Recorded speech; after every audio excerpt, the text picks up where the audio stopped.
Welcome back to the Fight for Your City podcast. I have a great guest with me today. I have my friend Danny Dunivan, Dr. Danny Dunivan, who is the current president of General Baptist Ministries. He has also been a lifelong friend of mine and a great friend of my family, and someone whose wisdom is not just shared to me, but has been shared from his time teaching in higher education and now pouring into pastors all over the world through the General Baptist.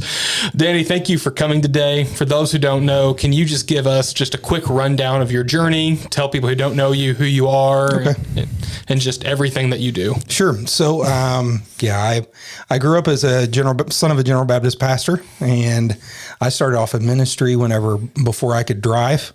Okay.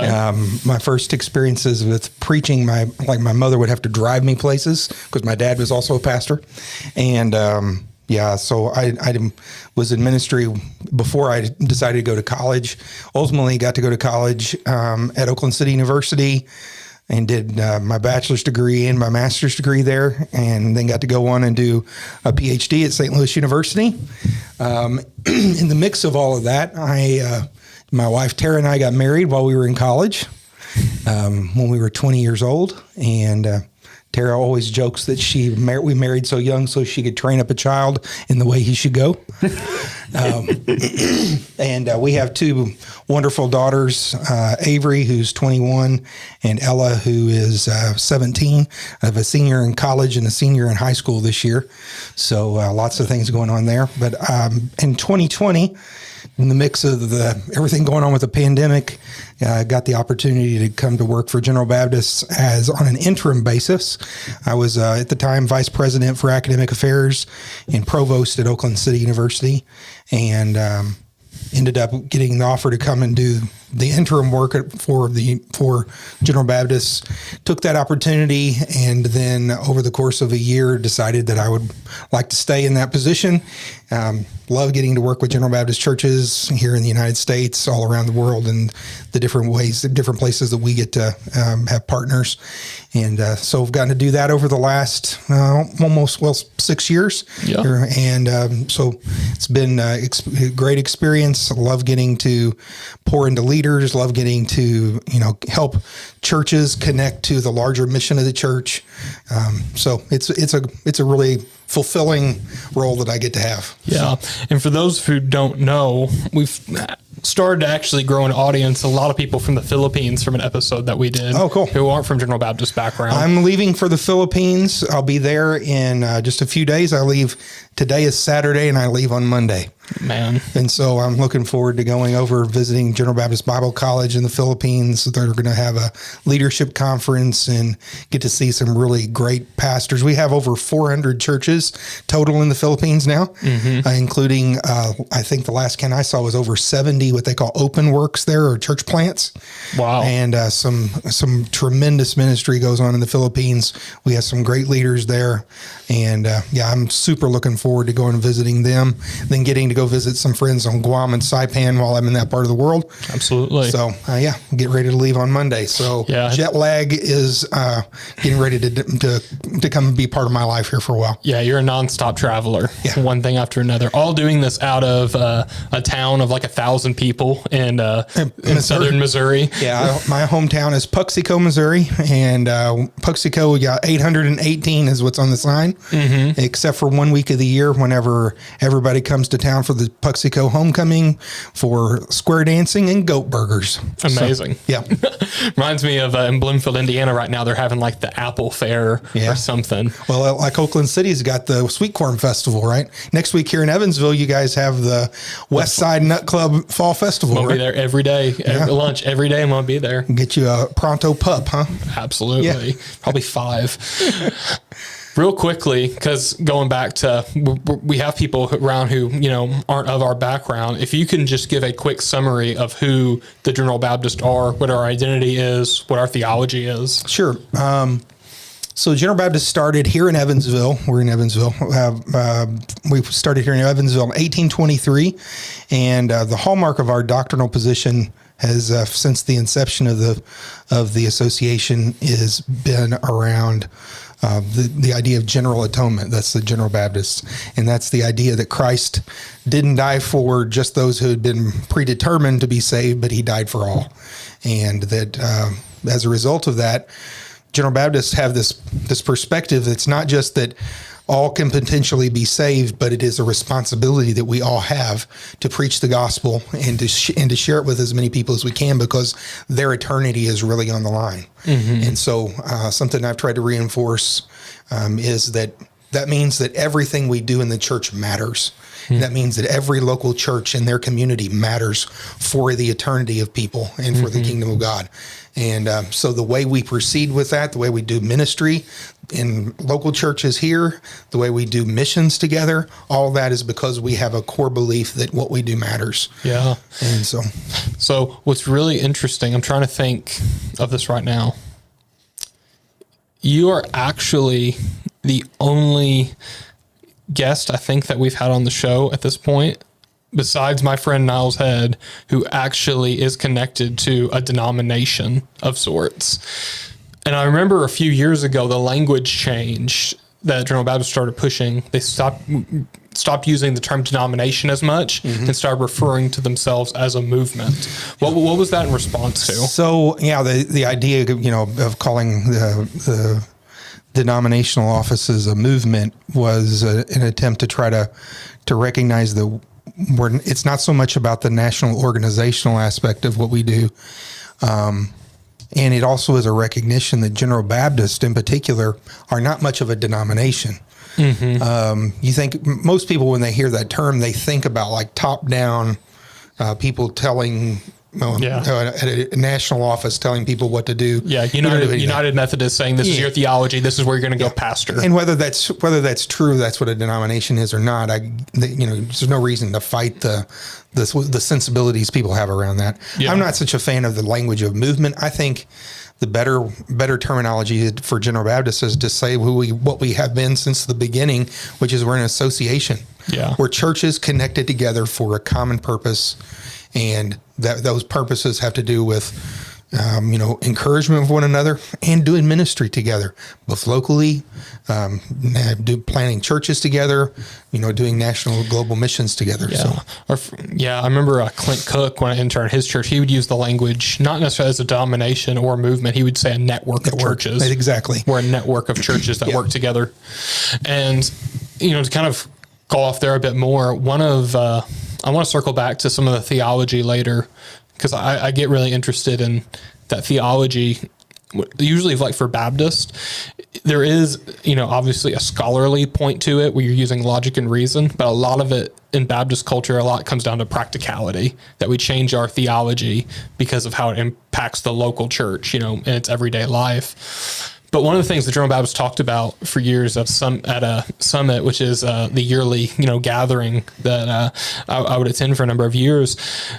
One of the things that was talked about for years now was that there was a crisis of not having enough pastors nationally here in the United States. Not just that we were having trouble getting missionaries, you were having people having trouble getting in any local churches. How bad did it get, like in your time leading it? There were points in time when we would be able to look at the percentages of churches, and we were pushing at times 15+% of all churches were without a pastor. Almost on the verge of 1/5. And and it wasn't just that they were having trouble getting pastors, but then there were churches that were sometimes some strong traditional churches, traditionally strong churches that were having difficulty for long periods of time to find pastors. Part of that had to do with the pandemic. I mean, we lived through a period of time that's unlike anything. Yeah. Right. And so in that regard, it was an aberration. But the pandemic also has to be understood to some degree as something that simply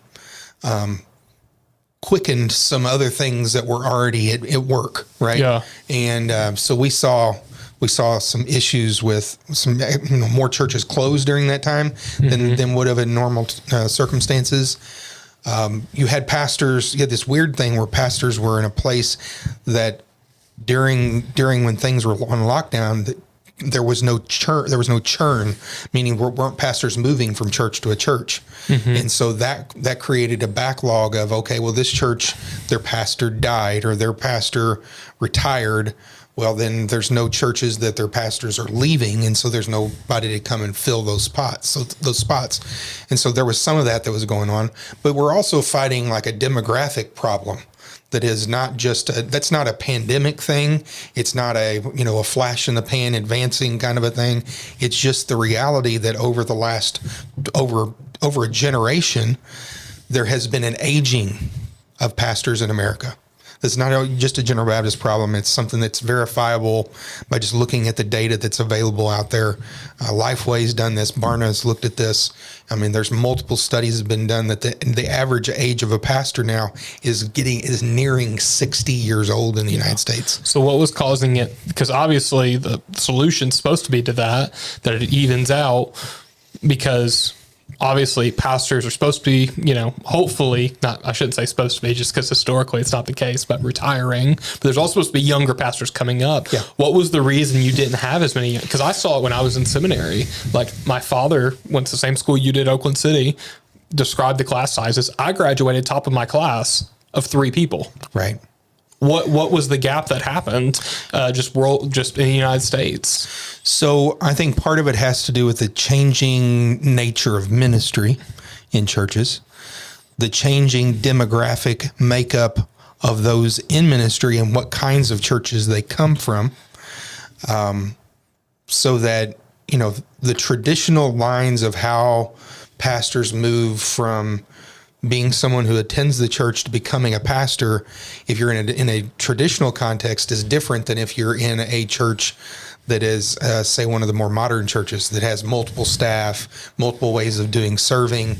And so I think it's a complicated answer to why that was happening. But you have a lot of folks that assume a few things on different sides. One is there is a general assumption in the church that ministry is for a very specific class of people. And that means that in a lot of cases, people who might in years gone by, I think, have been interested in ministry or been open to it or had opportunities to explore it in some way, or themselves, saying that's not something I'm ever going to do. And then the other side of it, you had some folks that, because of, the way things have worked, the generations that are, older than me have stayed in ministry longer because they live longer and they're vital longer. And we don't want them they don't need to leave me. I'm just talking to a pastor today here in Evansville that he's in his 80s and still helping churches. I'm tickled that he's doing that, because he's doing something that no other pastor really younger than him could do it. But at the same time, sometimes we have folks that, because we have so many that are a little older that are doing it, they become a barrier for new people to see themselves in those roles. So I think it's a complicated answer to why so many, didn't, because it really, between my generation and yours, there was a big hole that started forming there. And I think over time, you're going to see that some of that is switching demographically. Everything that you see talked about as the millennials in the United States now are becoming more and more churched, and Gen Z is, the rates at which Gen Z are Christians, especially young men, is growing right now. So that's been in all the, religious news in the last few months. That's going to have an impact long term. But the church has to get serious about some things that we used to be able to just expect about how we develop people and how people see themselves in ministry. And then how can we engage people in opportunities so that they can grow from maybe serving in some sense to pursuing potentially, vocational ministry in some way. All of that, I think, is shifting right now. And anybody that tells you they know all about what that looks like, probably trying to sell a book. But, generally speaking, I think the church has got to get serious about the development part. And an organization like General Baptist, everything research that I've done says that there are specific roles we can play that no other aspect within the church can play. We can do things, especially for smaller churches, mid-sized churches, in order to help them develop leaders that, maybe a large church, a mega church, they can do their own leadership development in a way that a church of 75 can't. And most, 80% of churches in the United States are under 75. Yeah. And so, we can play a particular role, and the research that we've done indicated, hey, the best thing we can do is to create clear pathways for people. Yeah. Well, let me then ask this. We've had a thing over the past, I'm going to say 20 years. It was probably a thing in the 90s. I just wasn't born yet.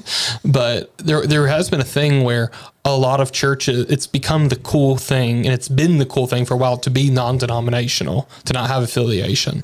When you think of a big church, it's probably non-denominational, or recently has become. Or they're denominational and they aren't telling everybody. Yes. Or they've been kicked out. Yeah. Or even, I've been a part of churches, and the kind of thing that happens even within the General Baptist too, you almost begin to brand yourself as not having, you don't talk about it. You unless you can put two together when you read core beliefs and stuff like that. But even then, I can think of a lot of non-denominational churches where, they could easily slide into that being General Baptist, and you probably wouldn't even know. Right. But what are the advantages churches have of being maybe not even part of a denomination, but as a network of churches? What's the good that comes out of that? Because I've heard so much about why denominationalism is bad for Christianity. Mm-hmm. Maybe you can tell me what the good of it is. Sure. There are some things that, just practically speaking, being connected to other churches is, I think, number one, churches being connected to other churches is a non-negotiable for being a Christian, I think.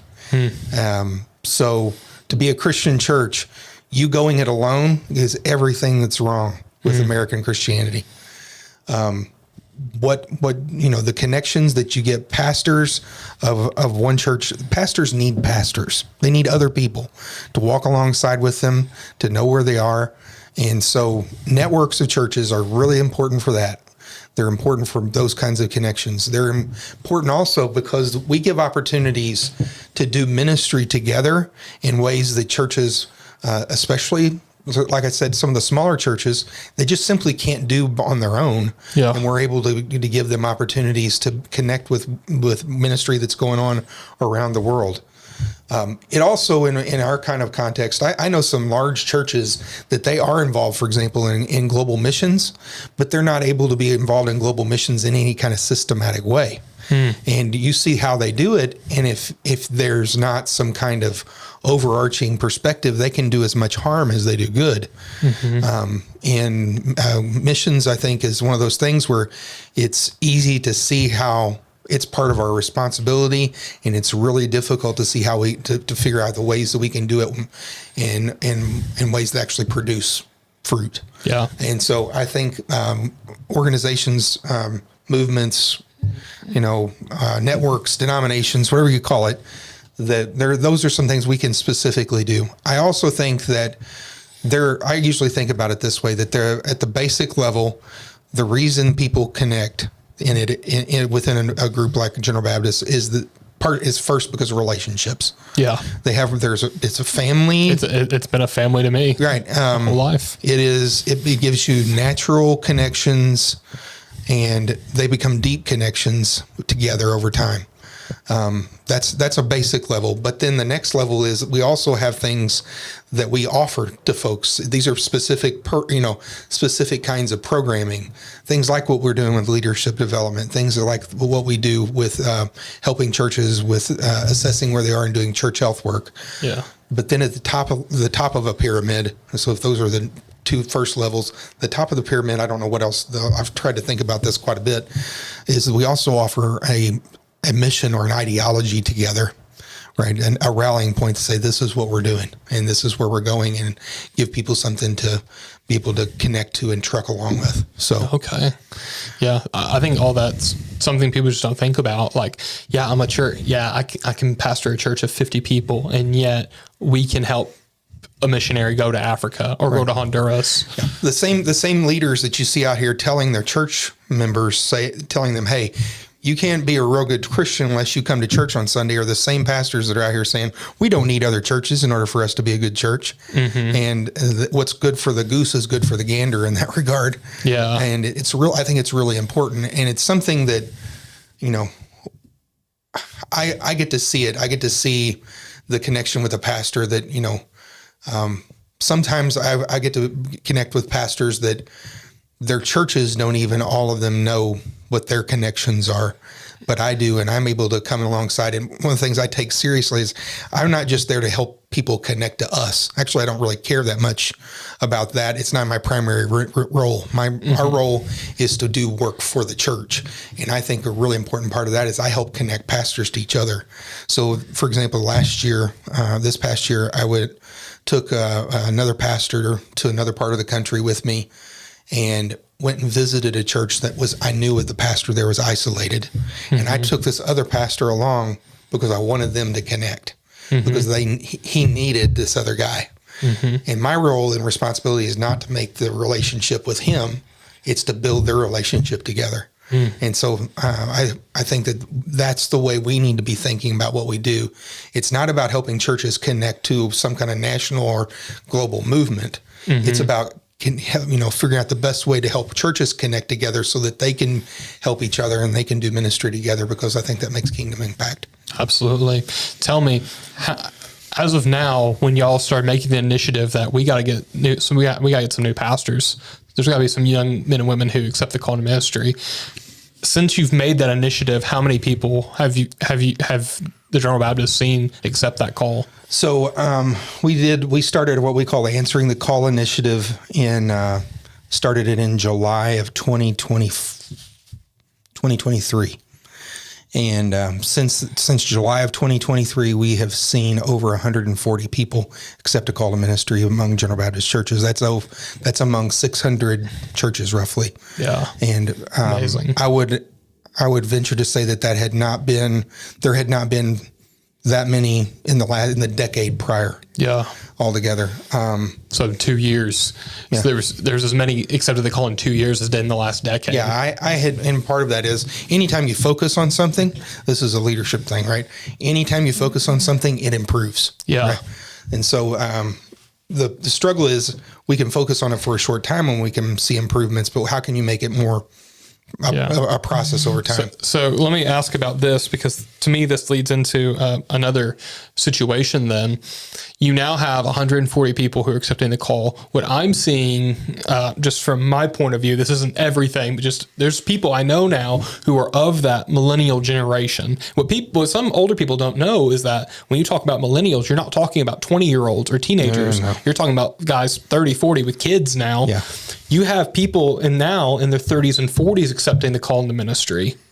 And now I think the question that comes into my mind, how do you get these people trained and educated, because they've spent the last decade and a half in a whole nother field, whole nother education thing, never really been involved in ministry. How do you get them trained and educated then to get them? Is the answer just for them to go out and pastor a church and figure it out as they go? Is it that they need to go spend tens of thousands, $100,000 to go to seminary, even though we have less good seminaries now more than ever? Like what are they supposed to do to get this training and get equipped? So, it's something that we've struggled with. Is something that honestly, what you just described has been a struggle of the church for a long time. Even whenever I went to seminary, most of the folks that I was in seminary with were second career folks. Mm-hmm. So that dynamic has been around for a long time. But the issues of how do you provide educational content, that's a real question. There is a changing dynamic in American Christianity around education of pastors. Seminaries overall have struggled in the last more than a decade. Yeah. There's been a shrinking pool of folks. For the most part, there's been, of course, I lived in this world, so I'm pulling from the data that I experienced even as a seminary dean and in my former life, so to speak. But you saw a shrinking of, for example, the used to be whenever I was, when I was going to school, I was doing seminary in the late 1990s and the early 2000s. The gold standard degree program at the time was the Master of Divinity for seminaries. And that was like across the board, most all denominations. That was true. Master of Divinity at the time was expected it would be a 3-year full-time workload. If you know anything about credit hours and education, it was a 90-hour credit, 90-hour degree program. That was what my Master of Divinity, my MDiv was.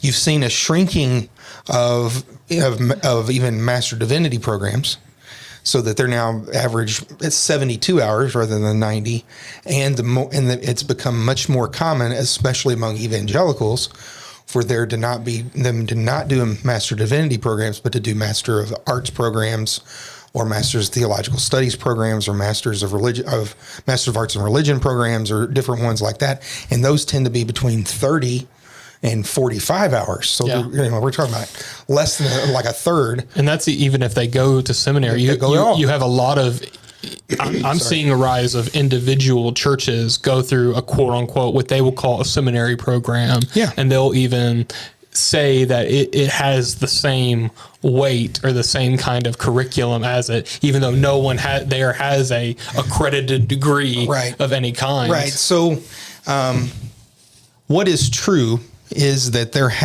is, and let's be clear, there has needed to be a return back to bringing theological education to the church. Yeah. Right. And that aspect of it has been a great corrective. The questions are, the more you do it in the smaller the circle you're drawing for that kind of education, the more there's opportunities for what I would call sectarianism, right? Sectarianism is this assumption that my perspective on things is the whole. Yeah, it almost leads to like an inbreeding within the church or institution.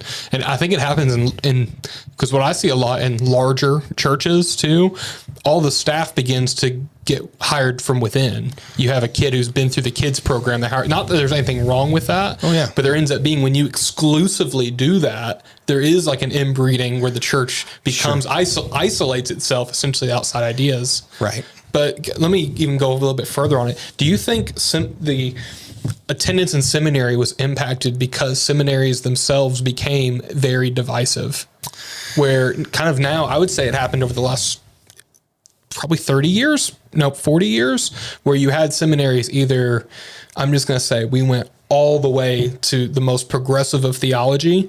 And on the other side, you had some that say, if you're not a 5-point Calvinist, creationist, dispensationalist, and I say these things are wrong, but to say you have to be all of these things to attend here.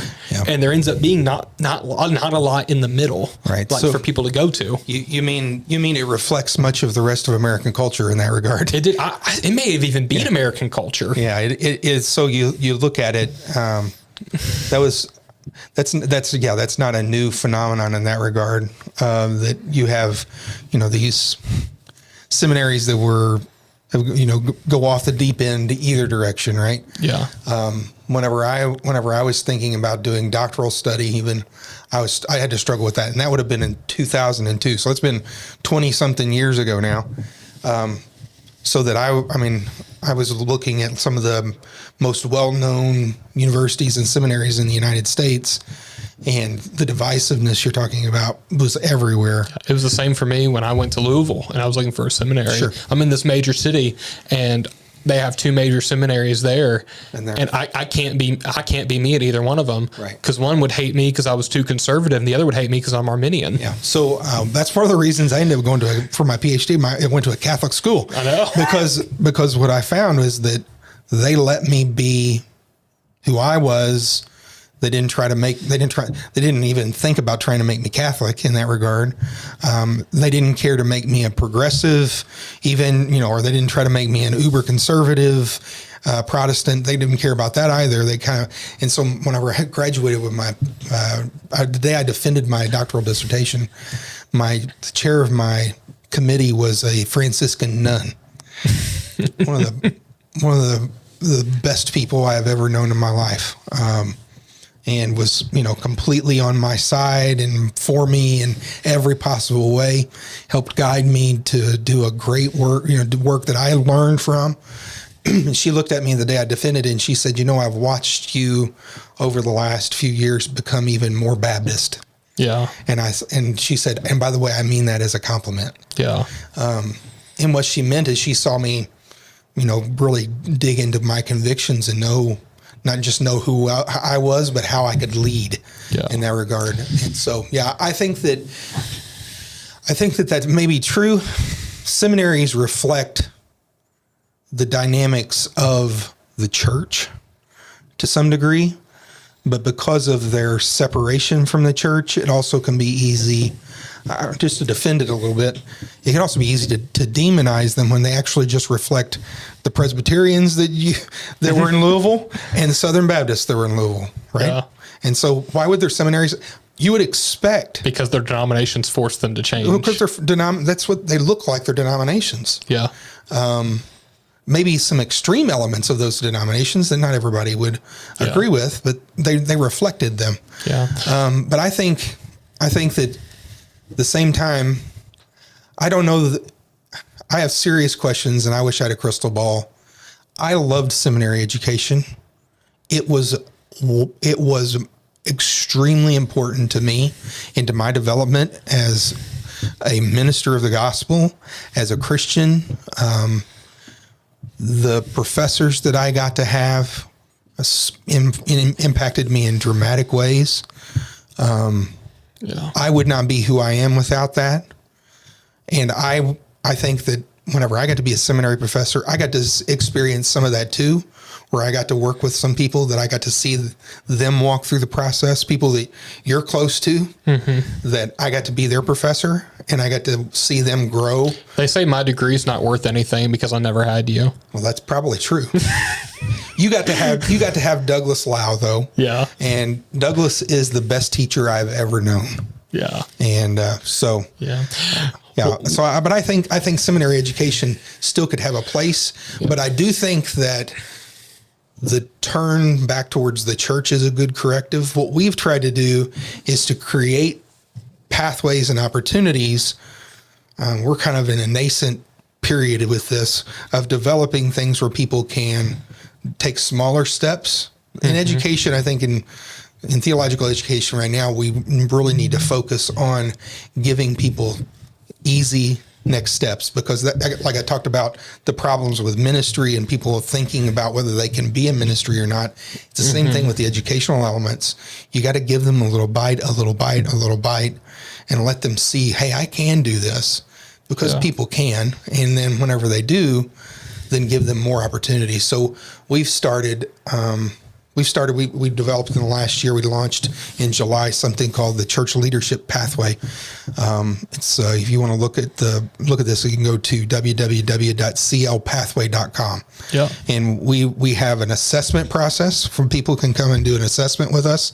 We have leadership development coursework, both in leadership and in theological studies.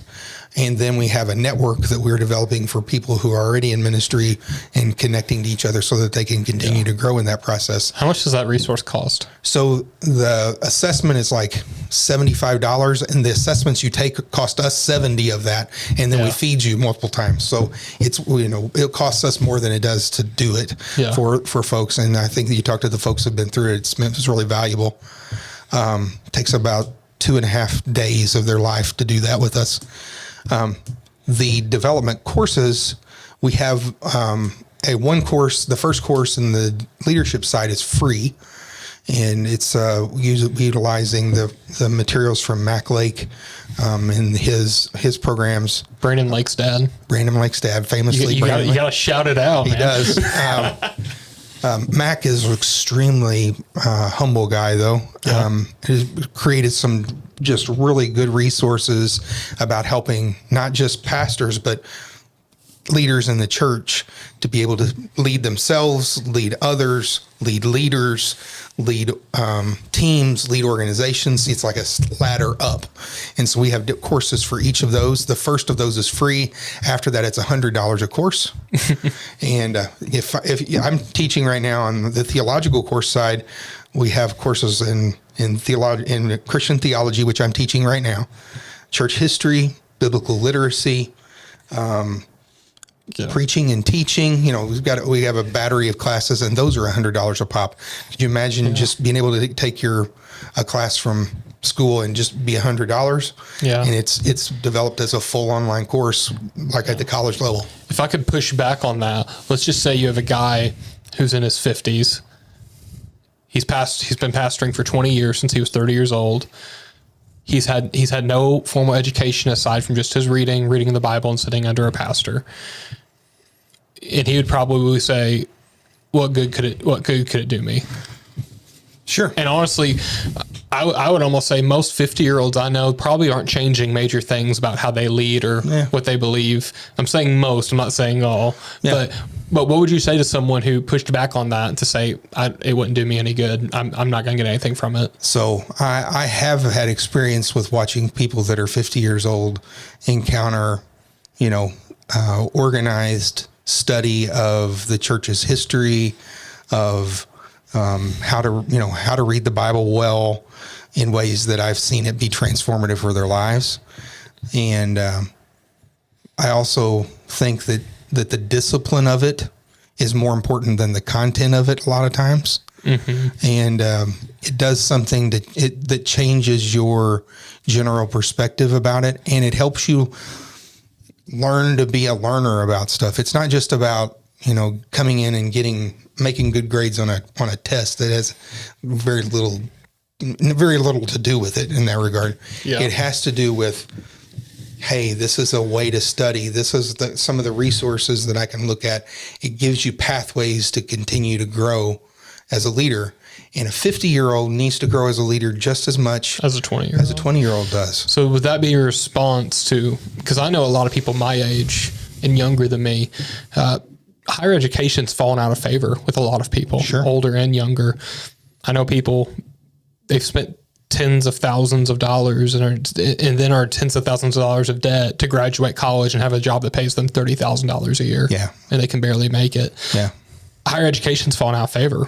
I have this thing I go through with my dad where I'm like, for many people, I don't see the point in it.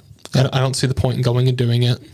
I think it's ridiculous that people like my wife, your wife, if they were to be a teacher nowadays, pay a ridiculous amount of money if they don't get scholarships to get this job that it's fulfilling, but it doesn't pay a lot. Right. And I think it's frustrating with people.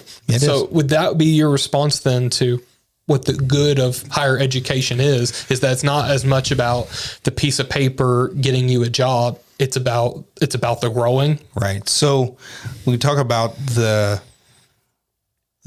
philosophy behind it, and all of that philosophy as to why I think theological education or education generally is important. All of that still holds. That doesn't mean that education and higher education as it's practiced in the United States doesn't have a serious come to Jesus time that's on its way. I saw a stat the other day. A lot of people don't know that right now in this country, it's important to say Generation Z is done being made. There's no more Generation Z's that have been made, but there are more baby boomers alive today in this country than there are of my generation. Yeah. And there are more baby boomers than there are millennials. And that's after all, that's not saying total baby boomers have died. Many have, and there's still as many now. Yeah. So we're on a way to there being a cliff of the amount of 18-year-olds that are going to be in this country. This year, so again, I was in my former life. We've known for 18 years because higher education is able to prognosticate its market share way better than anybody else because we have an 18-year head start on it. Yeah. Right. And so we've been talking about in higher education, like I'm still in it now, but higher education has been talking about the demographic shift cliff for 18 years. This year is the start. And for every year for probably for 2 decades, there will be less high schoolers graduating high school, and so the number of people who can go to college, that number is shrinking. And so you're going to see shifts that take place there. Yeah. And so would you say then it's on the churches, the movements, the networks, the denominations, we're going to have to step up and fill that gap, because then there's still going to be pastors who answer the call, and they're going to need those pastors, those mentors are going to need to step up to help educate the next generation, where seminaries, higher education may fall short. Yeah. So while all of those things are happening at the same time, you have this, I don't know what else to call it, but more, it's like a democratization of information, right? The internet has made it, and social media has made it where all the questions that would have gotten posed in, you hear people talking about like higher education introducing young people to liberal ideas or godless ideas. The problem is that TikTok is way more efficient at it than any higher education institution is ever going to be.